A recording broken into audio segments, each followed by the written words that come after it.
¿Cómo se encuentran hoy día? Bien, les voy a hacer una pregunta para comenzar. ¿Se acuerdan del sermón pasado? No, si no se acuerdan del sermón pasado, no hay sermón hoy día. ¿Ya? ¿Ya? ¿Por qué les pregunto? Porque el pastor, ¿cierto? El domingo pasado, predicó acerca, ¿cierto?, de este hombrecito Apolos que llegó a la ciudad de Éfeso, ¿cierto? Ya, el capítulo anterior, en algunos de los versículos antes de lo que el pastor predicó, nosotros podemos ver que Pablo, el apóstol Pablo, antes de llegar a Apolos a la ciudad de Éfeso, Pablo se había presentado por un momento ahí. Le pidieron que él se quedara, pero él no se quiso quedar. Él tenía, ¿cierto?, otra misión pendiente, ¿ya? Y él se tuvo que ir y dejó, ¿cierto?, a sus amigos Priscila y Aquila, ¿ya?, quienes se quedaron en la ciudad de Éfeso. Y nosotros sabemos que en el sermón pasado, ¿cierto?, el pastor habló de este hombre, Apolos. ¿Quién era Apolos? Era un varón poderoso en la escritura, un varón que con denuedo, con mucha valentía, con un espíritu muy fervoroso, muy sabio en las escrituras, predicaba el camino del Señor. Pero tenía una limitación, y esta limitación estaba, ¿cierto?, por su falta de conocimiento en algunos importantes temas, que el preciso que se menciona acá es el bautismo. Él solamente conocía, ¿cierto?, el bautismo de Juan. Esto es un resumen muy rápido, ¿ya?, para los que no se acuerdan del sermón, ¿ya? No vamos a repetirlo todo. Bueno, rápidamente seguimos hablando de esto. Priscila y Aquila lo toman aparte, ¿cierto?, lo instruyen y lo preparan bien ahora, y ya estando seguros de que este hombre tenía el panorama completo, claro, y ya tenía un buen conocimiento sólido de la escritura, lo mandan a Corinto. Y él se va allá a predicar el evangelio, ¿cierto? Lo reciben y allá es muy útil en la obra del Señor. Mientras Apolos estaba en Corinto, Pablo vuelve a Éfeso, ¿ya? Y aquí comienza el capítulo 19, que es el capítulo que vamos a examinar el día de hoy.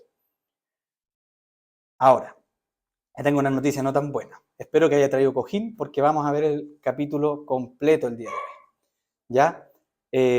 No vamos a hacerlo largo, no lo vamos a leer completo tampoco, hermanos. Así que le pido que abra su Biblia en el libro de Hechos, el capítulo 19, y ahí vamos a estar abordando algunos temas importantes que podemos rescatar ya de este capítulo. Ya le voy a dar un tiempito para que pueda ir leyendo. Mientras tanto, antes de adentrarnos ya en el tema central del sermón, le voy a dar un pequeño contexto acerca de la localidad en la cual se enmarca esta historia, en la cual llega Pablo, ¿cierto?, que es la ciudad de Éfeso. Ya, Éfeso era una importante ciudad de Asia, ya que era capital de una provincia importante romana de la región. Estaba ubicada al oeste de lo que hoy es Turquía, ya a orillas del mar Egeo. Y esto la convertía en sus mejores tiempos en un importantísimo centro de comercio, ya, de toda esa zona. Ya, al estar, ¿cierto?, a orillas del mar y sus carreteras estar conectadas con muchas de las principales ciudades, esto lo hacía el lugar ideal para que el comercio se expandiera desde ahí. Por tanto, era una ciudad muy próspera. Pero en los tiempos de Pablo, el comercio marítimo estaba en decadencia. Esto debido a que el puerto se fue deteriorando porque el mar fue retrocediendo. Entonces, en esa época de Pablo, ya no era...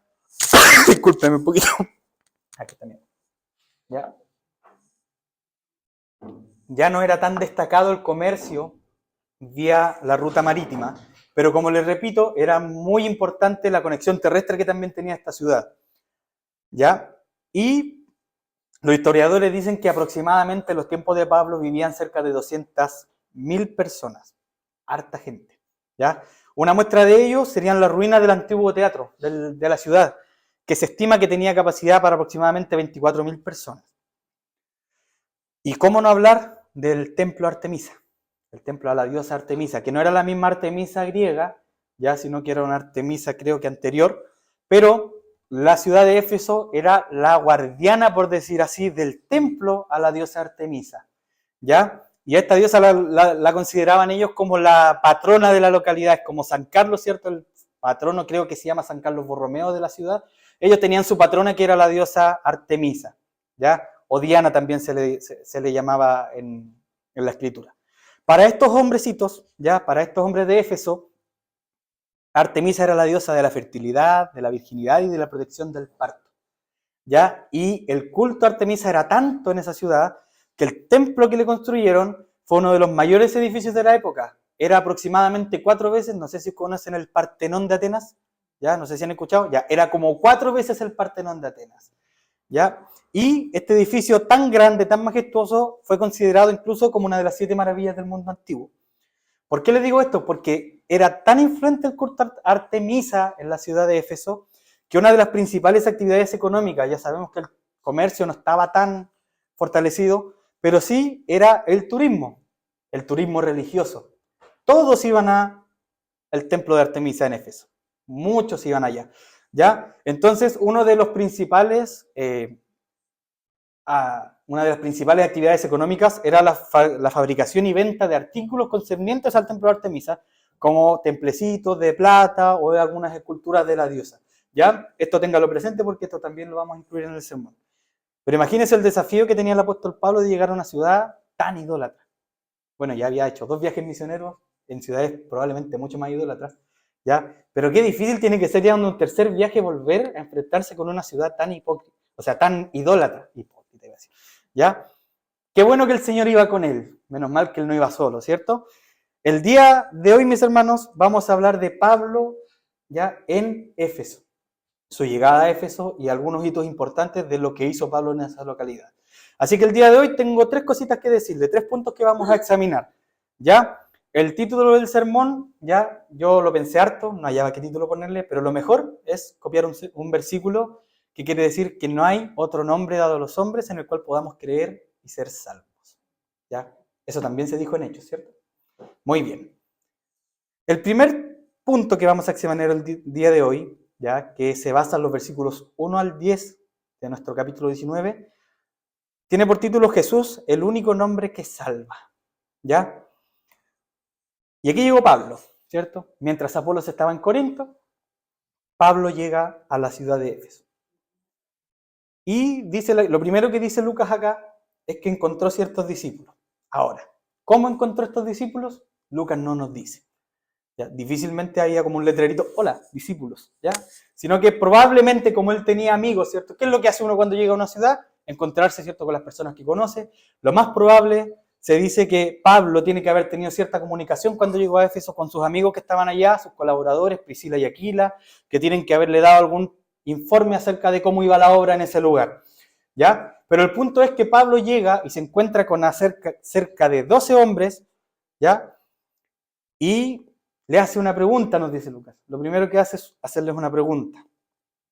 Probablemente Pablo tenía alguna idea de la situación de estos discípulos, ¿ya? ¿Por qué? ¿Por qué les digo esto? ¿Por qué me atrevo a hacer este análisis?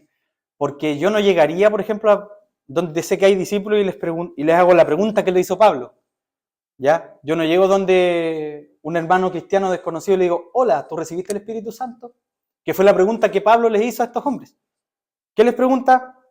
¿Recibieron el Espíritu Santo cuando creyeron? La pregunta rara, la pregunta extraña. Si esta pregunta no viniera de un conocimiento de Pablo, Pablo probablemente tenía alguna idea de la situación en la que estos hombres se encontraban. Por eso llegó y les hace esa pregunta.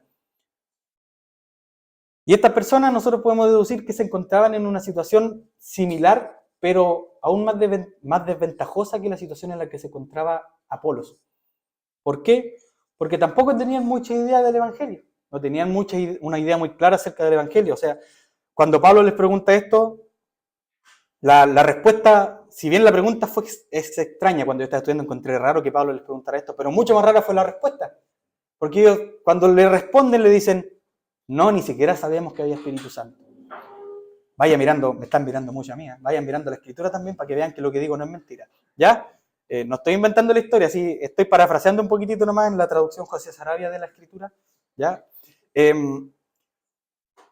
Extraña respuesta, sorprendente respuesta de hombres que Pablo reconoce, ¿cierto?, que creían.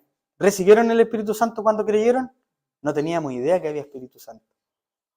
Entonces se encontraban en peor situación que Apolos. ¿Por qué? Porque Apolo llegó, ¿cierto? Nosotros vemos la escritura en el capítulo anterior con el sermón del pastor, que Apolo era un hombre fervoroso en el Espíritu.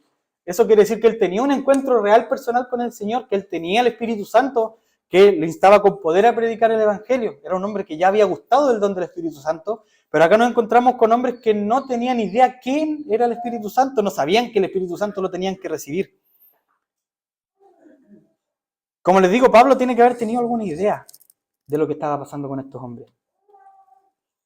Pero no vamos a hacer conjeturas muy extensas porque Lucas no nos menciona qué es lo que sabía Pablo y qué es lo que no sabía este hombre.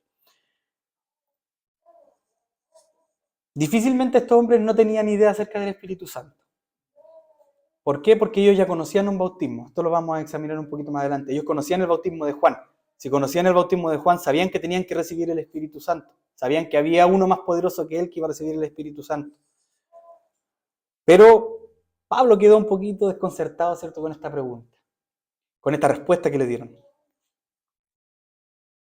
Probablemente Pablo ya tiene que haberse dado cuenta que estos creyentes aún no eran realmente creyentes, sino que eran conocedores, habían oído, o ellos no tenían idea que no eran creyentes en realidad. Vamos a examinar eso un poquito más adelante. Entonces Pablo, para tratar de meterse un poquito más en la situación, para tratar de entender esta respuesta, les pregunta entonces, ¿en qué bautismo se bautizaron? ¿Y qué le responden ellos? En el de Juan. Ya, eso era para ver si estaban atentos al pasaje. En el bautismo de Juan. Estos hombres se habían bautizado en el bautismo de Juan, lo que nos podría decir, quizás estos hombres eran discípulos de Juan. Probablemente estos hombres pueden haber sido algunos discípulos de Juan que escaparon cuando Juan lo mataron. Historiadores dicen que podrían estar de acuerdo con eso. No es muy seguro porque Lucas no nos relata más allá. Aún así, ellos solamente estaban bautizados en el bautismo de Juan, estaban casi en una situación de Apolos, pero ellos no habían recibido al Espíritu Santo. Y ya hemos mencionado 2 veces el bautismo de Juan. ¿Usted sabe cuál es el bautismo de Juan? Para hacer un mini paréntesis. El bautismo de Juan, ¿cierto? Era el bautismo que nosotros en el Evangelio vemos que era el que realizaba Juan el Bautista, no Juan el discípulo, ¿ya? Sino que era un bautismo que él decía, incluso, que era un bautismo en agua para arrepentimiento, ¿ya? Y este bautismo podríamos nosotros considerarlo aún como un bautismo, por decirlo así, de obras. ¿Por qué? Porque Juan, ¿qué les decía cuando lo bautizaba? Dejen entonces su vida mala, dejen de oprimir al pobre, dejen de cobrar de más, ¿cierto? Y Juan mismo reconocía, yo a la verdad a ustedes los bautizo en agua, pero ¿quién viene? Viene detrás de mí uno que es mucho más poderoso que yo, a quien yo no le puedo desatar la atadura de su calzado, y que él os bautizará con Espíritu Santo y fuego, dicen otros evangelios. ¿Ya? No me voy a meter ahí porque me voy a meter en un lío con ustedes. ¿Ya? Entonces lo más probable es que estos discípulos no tenían esa información. Probablemente ellos ni sabían que había llegado aquel del que hablaba Juan. Entonces no sabían en quién creer. Quizás Jesús para ellos habían oído, porque Pablo reconoce que ellos, ¿cierto?, habían creído en un Jesús. ¿Pero qué Jesús? ¿Era el Jesús del que Juan hablaba? Entonces Pablo, ¿qué les dice? Les recuerda para qué era el bautismo de Juan. Y Juan les dice, pero miren, esa palabra es mía de nuevo, traducción mía. Ya, miren, Juan bautizó con bautismo de arrepentimiento. ¿Pero qué les dijo? Le dijo al pueblo que creyesen en aquel que vendría después de él. Y aquí hace la conexión. Esto es en Jesús, el Cristo. Y aquí es donde les calza a todos a estos discípulos, ¿cierto? Porque ahí ellos encuentran un significado para el bautismo de Juan. Porque el bautismo de Juan ciertamente no los había salvado. Estos hombres no eran creyentes en Jesús, o no eran creyentes en el Jesús de las Escrituras. Entonces, si ellos nunca oyeron de Jesús, porque pueden haber distintos escenarios, Lucas no nos dice más allá, pero pueden haber distintos escenarios. Si ellos nunca habían escuchado acerca de Jesús, bueno, ha llegado el momento en que recibieron las buenas nuevas. Si les predicaron que Jesús era un profeta más, entendieron quién era realmente Jesús. Y si no estaban completamente convencidos de que era Jesús el que estaba hablando Juan el Bautismo, bueno, ahora tenían el panorama. No sé si se entiende el punto al cual quiero llegar. ¿Ya? Entonces, algo les faltaba a estos hombres. Ellos estaban en el paso previo a la fe salvadora. Les faltaba algo. ¿Qué les faltaba? El nombre de Jesús. El nombre de Jesús como quien Jesús es. Entonces, estos 12 hombres que pensaban que estaban en el camino, tenían un problema mucho mayor que el de Apolos. ¿Por qué? Porque probablemente oyeron acerca de Jesús, pero por algún motivo que nosotros desconocemos, insisto, ellos no creían, o no al menos completamente en Él. Ellos no habían recibido el don del Espíritu Santo, que era lo que se predicaba cuando se predicaba el Evangelio. ¿Recuerdan la predicación de Pedro? Arrepiéntanse, bautícese cada uno en el nombre de Jesús y recibirán el don del Espíritu Santo. Y ellos probablemente esa predicación no la habían escuchado así. Entonces ellos, ¿qué consecuencias tenían? Que ellos seguían muertos aún en sus delitos y pecados. Ahora, ¿cuántas personas, cuántos hombres, cuántas mujeres hoy están en esta condición? ¿Cuántos creen que conocen realmente a Jesús? Usted si va a la calle y usted le pregunta ¿quién es Jesús? Cualquier persona le va a tener una respuesta. Incluso hay respuestas que son bastante acertadas. Pero ¿cuántas de esas personas no han gustado el don del Espíritu Santo porque no han creído realmente en Jesús? ¿Cuántas almas siguen en tinieblas creyendo ser discípulos de Jesús, pero que no conocen realmente quién es Él? ¿Cuántos, ojalá no sea el caso, pero cuántos aquí aún no conocen realmente al Jesús de la Escritura? ¿Cuántos aún no están realmente fundamentados en la roca que es Jesús?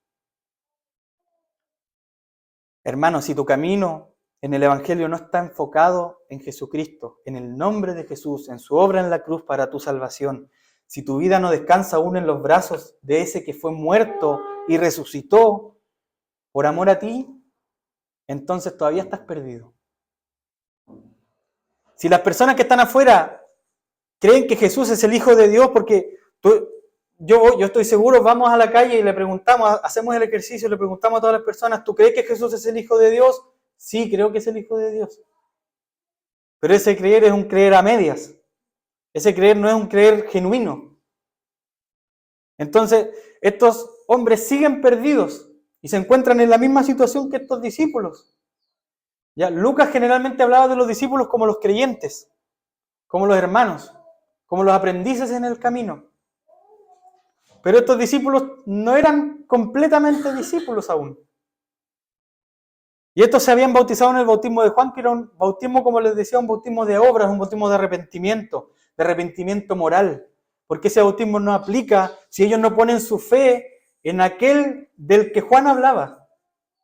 Si sigues arrepintiéndote, si las personas de la calle siguen arrepintiéndose únicamente de manera moral, si el pecado no lo confiesan y lo arrojan al único que los puede perdonar y que les puede sacar ese pecado de encima, entonces esas personas todavía están perdidas en sus pecados.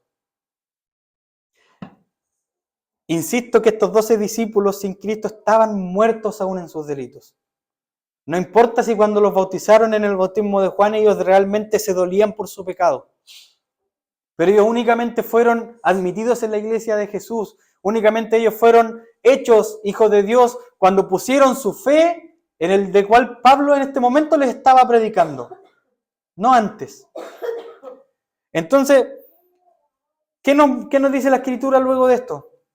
Que a ellos esto, ¿cierto?, los hizo creer en Cristo. ¿Y qué pasó? Que fueron bautizados. Y es extraño que fueron rebautizados porque es, creo que la única mención en el libro de los Hechos de personas que se hayan vuelto a bautizar. Apolos no conocía el bautismo de Jesús, pero a él no lo volvieron a bautizar. Los discípulos, ¿cierto?, no se volvieron a bautizar. No tenemos eso en la Escritura. ¿Por qué entonces Lucas nos muestra que estos hombres tuvieron que volver a ser bautizados? Porque estos hombres que decían ser creyentes en realidad no eran creyentes. ¿Y qué pasó cuando Pablo los bautizó, cierto? Impuso sus manos sobre él. No quiere decir que sea la única manera en la que llegue el Espíritu Santo. Ya, no hagamos, por favor, doctrina de aquello. Pero cuando él les puso las manos cuando él puso sus manos sobre ellos, entonces, ¿qué pasó con ellos? Ellos fueron llenos del Espíritu Santo. Recibieron el Espíritu Santo. Fueron hechos hijos de Dios. Fueron sellados con el Espíritu Santo. Pablo en la carta a Efesios les dice a los efesios que ellos, habiendo oído la palabra de verdad, habiendo oído el evangelio de su salvación y habiendo creído en él, fueron sellados con el Espíritu Santo de la promesa. Esto es las arras del Espíritu, la garantía para su salvación. ¿Un cristiano sin el Espíritu Santo puede ser cristiano? ¿Sin la intervención del Espíritu Santo pueden ser mis pecados perdonados? ¿Solamente por ser bautizado en agua? Entonces, no hay... El bautismo de Juan, el nombre del bautismo de Juan, no era el que los salvó. Era el nombre de Jesús, bautizarse en el nombre del Señor Jesucristo. Y no porque sea el nombre un conjuro del poder, sino que bautizados sabiendo que había uno que los iba a bautizar no en agua, sino que en el Espíritu Santo. Y ese Espíritu Santo era el que iba a hacer esa obra sobrenatural en ellos.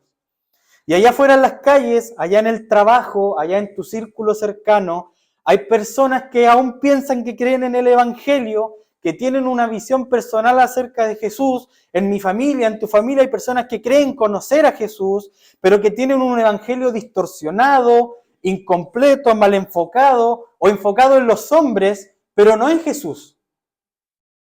Y nosotros como cristianos, la pregunta es ahora, ¿estamos contribuyendo a que eso deje de ocurrir? Porque ¿qué estamos predicando a los demás? ¿Estamos predicando que Cristo los puede sanar? Sí, Cristo los puede sanar. ¿Estamos predicándoles que el Evangelio va a cambiar sus vidas? Va a cambiar sus vidas. Pero estamos predicando el nombre de Jesús, como les decía el nombre del sermón, que no hay otro nombre bajo el cielo dado a los hombres en el cual podamos nosotros ser salvos. Que en ningún otro hay salvación.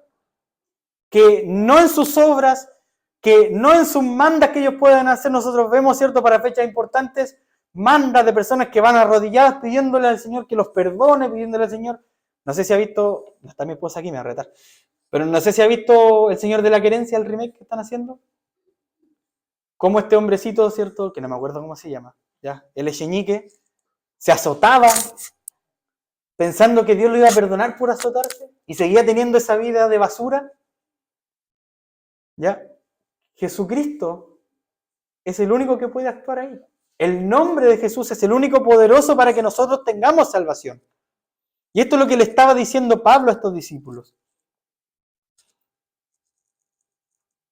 Entonces, que nuestra vida, hermano, que nuestra visión del Evangelio, que nuestra manera de vivir, que nuestra manera de predicarle al alma que está ahí en nuestro círculo cercano, no sea los panes y los peces, como se dice generalmente, ¿cierto? Que sea el nombre de Cristo.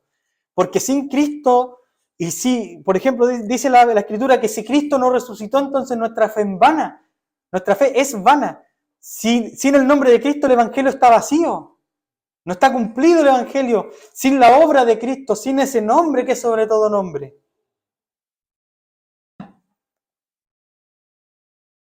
Y en los siguientes versículos ya no quise exhortar los versículos que vienen hasta el 10 porque ya es como un informe de lo que pasó después.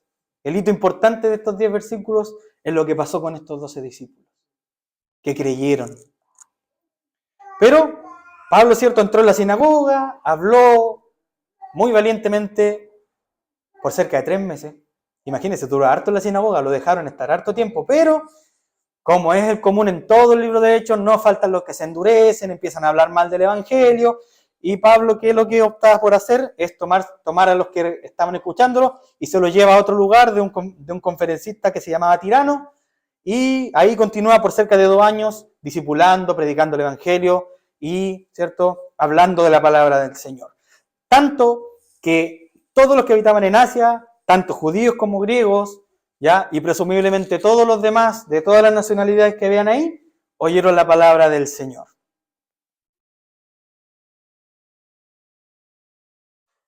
Pero algo pasó después de eso, y algo pasaba mientras tanto. No solamente Pablo hablaba, sino que el Señor se manifestaba poderosamente a través de él.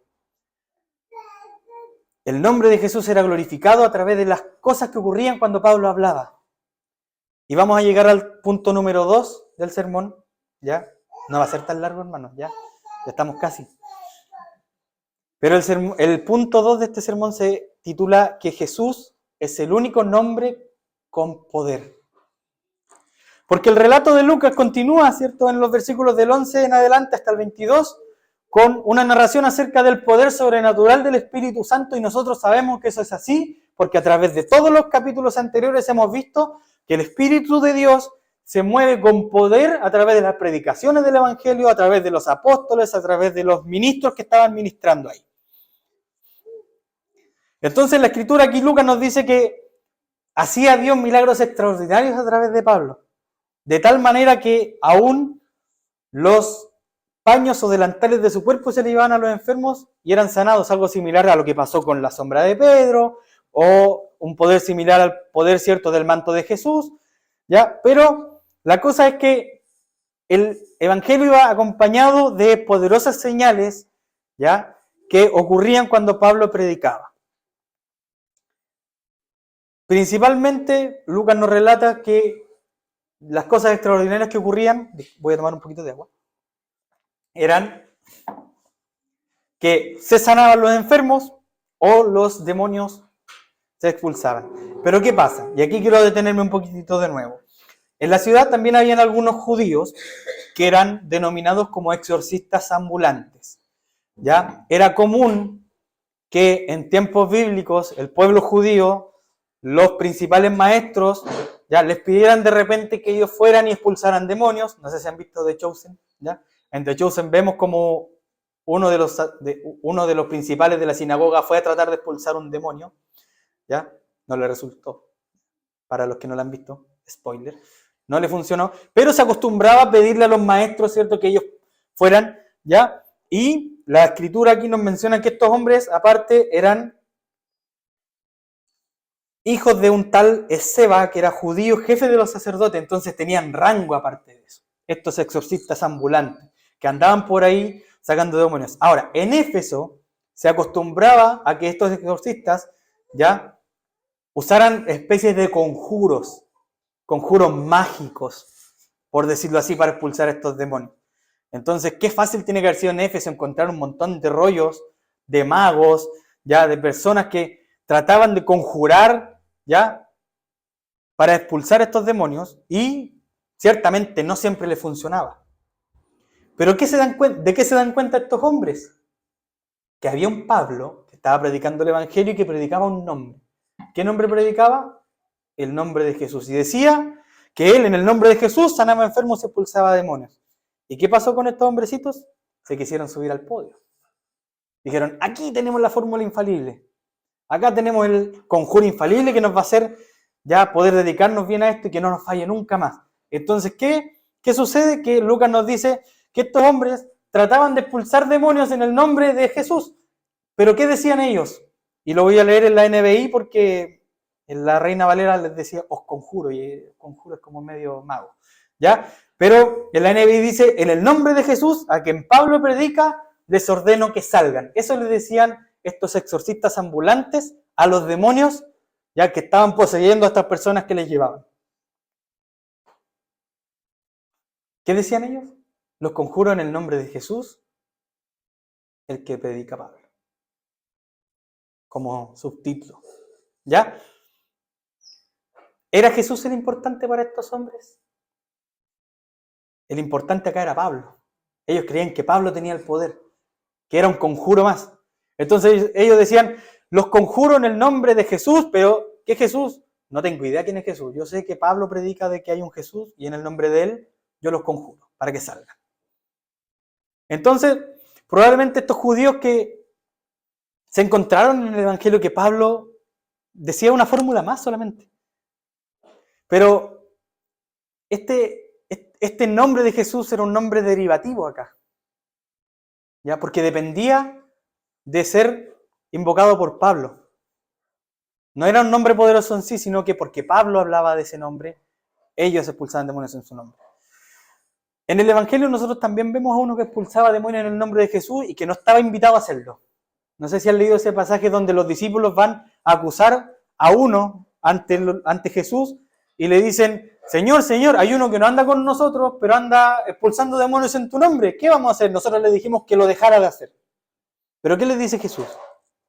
No se lo prohibáis. No se lo prohibáis porque si él está predicando en mi nombre, ciertamente cree en mi nombre y no va a poder hablar mal de mí. Y si está contra nosotros, por nosotros es. Así que no se lo impidan. ¿Cuál es la diferencia entonces entre ese hombre que predicaba en el Evangelio, que estaba expulsando demonios, y estos hombres que estaban tratando de hacer algo similar? Porque es un episodio que tiene algunas similitudes. La diferencia es que este hombre que estaba predicando en el nombre de Jesús, él sabía quién era Jesús. Él seguía a Jesús. No estaba con los apóstoles en ese momento, pero él podía expulsar demonios en el nombre de Jesús porque él creía quién era Jesús. Y como Jesús mismo decía, él después, si le funcionaba, no iba a poder hablar mal de Jesús. No iba a tener cómo negar que Jesús era el poderoso. Entonces él ponía su confianza en este Jesús. Pero estos hombres que querían solamente ponerse, ¿cierto?, el traje de exorcistas, creían en Pablo. Pensaban que Pablo tenía el poder sobrenatural. Ellos solamente querían el poder. Ellos solamente querían la fama. A ellos no les interesaba saber quién era Jesús. ¿Y qué pasó? Que uno de los demonios le responde: yo sé quién es Jesús. También sé quién es Pablo. Pero ustedes, ¿quiénes son? Y aquí pasa algo yo encuentro muy tragicómico. Que el demonio saca una fuerza sobrehumana y les saca la porquería. Los maltrata tanto que los deja desnudos y obligados a salir corriendo. ¿Ya? Yo lo encuentro tragicómico como cuando, por ejemplo, Elías se ríe de los profetas de Baal. No sé si han leído ese pasaje cuando tratan de que caiga lluvia y Elías muerto de la risa en una esquina diciéndole: oigan, capaz que se haya quedado dormido, capaz que está haciendo su necesidad. ¿Ya? Pero acá en este episodio, que parecerá tragicómico, Dios nos está mostrando que nadie tiene la autoridad de hacer milagros, ni de sanar a los enfermos, ni de sacar demonios, mucho menos de salvar y de transformar vidas. ¿Por qué? Porque no era Pablo el que hacía esto, sino que era Dios a través de Pablo, que estaba a través del poder de su Espíritu Santo y en el nombre de Jesucristo haciendo todos estos milagros. Porque el nombre de Jesús no puede ser tomado a la ligera. Mucho menos se pueden usar los milagros de Jesús y el poder del Espíritu Santo para ganar fama y para ganar reconocimiento, como hoy incluso algunos falsos maestros, y disculpen por decirlo de manera fuerte, pero incluso payasos, hacen del Evangelio un show, un circo para llenarse de fama. No sé si han visto que toman las chaquetas, las tiran, la gente se cae, hablan cosas, se tiran, se revuelcan al suelo y hacen de los milagros que ocurrían en hechos una doctrina que no puede ser hecha, y aparte de eso la transforman en un circo. Y el nombre de Dios, más que ser glorificado, el nombre de Cristo, mucho más que ser glorificado, es vuelto algo vano, vuelto algo carnal, algo terrenal. Dios no puede ser burlado, Dios no puede ser imitado. Invocar el nombre de nuestro Señor implica que nosotros reconocemos que en Él está todo el poder y toda la autoridad, y no en nosotros ni en nuestra buena o mala intención. Entonces, ¿qué provocó esto? Imagínense el escenario donde muchos magos, muchos exorcistas se encontraban viendo lo que estaba pasando en ese lugar y se dan cuenta del escándalo que se formó cuando este demonio, ¿cierto?, los golpeó y los expulsó. Y los otros magos quedan, porque Éfeso era una ciudad llena de magos, llena de hechiceros, y los otros quedan así con cara de chuta. ¿Y qué provocó esto? Que Dios permitió que a través de lo que todos vieron acá, todos estos tuvieran temor. ¿Y qué ocasionó esto? Que el nombre del Señor fue temido y fue glorificado. ¿Qué provocó esto? Que todos esos magos falsos, muchos de ellos, con el temor de Dios que se apoderó de sus corazones, estuvieron obligados a tomar esos libros de magia, a tomar sus hechizos, arrojarlos delante de la multitud, quemarlos y hacer que todas sus vidas idólatras, pecadoras, falsas, todas esas ideas falsas que ellos enseñaban, que quedaron sin sustento, las dejaran para glorificar el nombre de Jesús. Entonces este escenario que uno dirá, qué tragicómico o qué fuerte lo que sucedió, fue para que fuera glorificado aún el nombre del Señor. No fue tanto para darle la lección a estos falsos exorcistas, sino que para que todo el pueblo tuviera el nombre de Jesús como algo santo, como algo poderoso realmente. Por eso que el título de este punto es que Jesús es el único nombre con poder. No era el nombre de Pablo, no era el nombre de estos judíos exorcistas, no eran los magos. Solo Jesús podía sanar realmente. Ahora, sin ser polémico, ¿sigue siendo poderoso el Señor para sanar?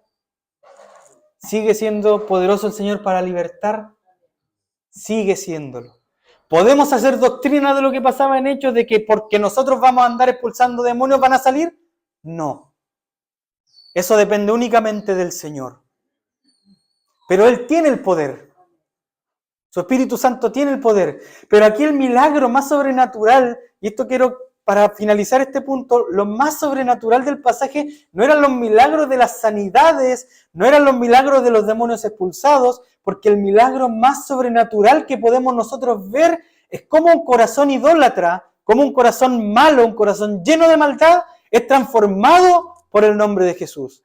Cómo estos hombres idólatras, pecadores, falsos profetas, falsos exorcistas, tuvieron temor y sus corazones se fueron huyendo hacia el nombre de Jesús y se refugiaron en Él, y la iglesia creció de manera tal que la iglesia de Éfeso fue uno de los más importantes centros de predicación del Evangelio. El Evangelio creció a tal manera por el poder, no de Pablo, por el poder del Espíritu Santo y del nombre que es sobre todo nombre. Entonces, ese milagro sigue ocurriendo aún. Siguen habiendo almas transformadas, siguen habiendo almas salvadas a través de este nombre poderoso. Entonces estamos invitados a través de todo Hechos a seguir predicando el nombre de Jesús, para que todos aquellos que han de ser salvos puedan conocer la verdad. Estos hombres que oyeron el Evangelio en el primer punto, eran hombres que estaban destinados a ser salvos y se les presentó el Evangelio y creyeron en él. Estos hombres que creyeron acá en el punto 2 eran hombres que estaban para salvación y que Dios extraordinariamente y poderosamente los recogió desde su esclavitud a la idolatría. Pero mientras crecía la iglesia de Éfeso, y esto pasa en todo lugar donde el Evangelio es levantado, también empezaba a crecer la incomodidad de aquellos que se resistían al Evangelio. Y por eso es que le digo que recordemos que uno de los principales puntos económicos de Éfeso era la venta de artículos relacionados a la diosa Artemisa. ¿Por qué? Ya pasamos al punto 3, fugazmente, ¿ya? No nos dimos cuenta. Jesús es el único nombre digno de adorar. El único digno de nuestra adoración. Y no solamente de nuestra adoración, sino que de que le rindamos toda nuestra vida a Él, de ser adorado, de ser servido. El único nombre digno de lealtad. ¿Ya? ¿Por qué? Porque toda la lealtad que sea a un hombre, a una cosa, a un ídolo, siempre va a involucrar la búsqueda de algún beneficio personal o de alguna estabilidad personal. Vuelvo al Señor de la Querencia, disculpen que estoy pegado con la serie. ¿Ya? No lo hagan ustedes, eso no se hace. ¿Conocen al Buenaventura? No sé si están viendo la serie.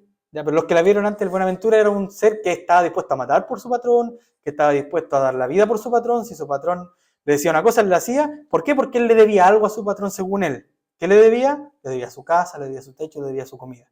Y todas las personas que son leales a un ídolo son así. Toda persona que tiene una idolatría es porque depende de ello, es porque es su sustento.